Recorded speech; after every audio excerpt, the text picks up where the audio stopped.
So let's talk about patchworking. Hi, I'm Aisling and I run a small fashion business under my name, Aisling Duffy.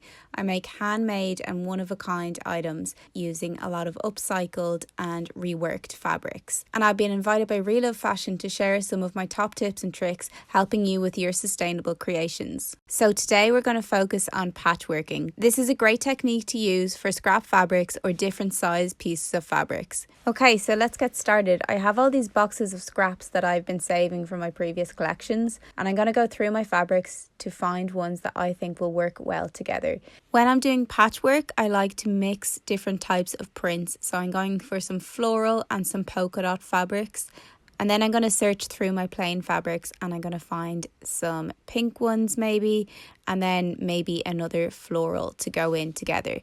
Okay, so that's all my searching done and I've found the fabrics that I'm going to work with. So next I'm going to iron each of the fabrics so that they are nice and flat and all of the creases are gone.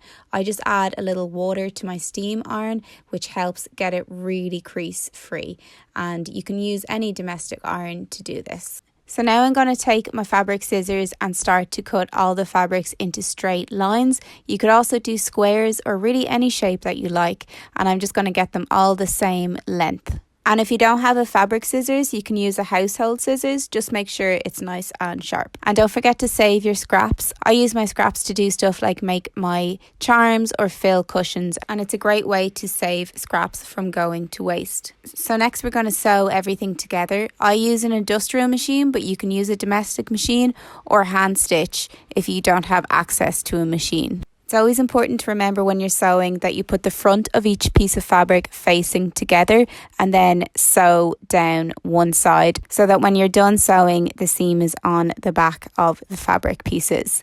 And I'm just going along and sewing each of the strips together to end up with one big long strip of fabric. Then at this point, if you had an overlocker, you could overlock the edges of the seam, but for now we're just going to iron the seams flat so that it is nice and neat and that the fabric sits flat. So I'm just going to quickly iron down each seam with my steam iron, and then once I've done that, I iron over the top to make it nice and flat, and then once that's done, our new piece of patchwork fabric is ready to go. And this is where the fun really starts. You could use this fabric to make scrunchies, you could make tops or dresses, you could make patchwork skirts, you could cut the fabric up further and make even smaller patchwork pieces. These are skills that you can then use to create your own unique pieces of clothing. Remember, all the fabrics that you use for this competition have to be pre-loved. So I hope you really enjoyed today's video. Best of luck with the competition. I can't wait to see what you all create. Bye.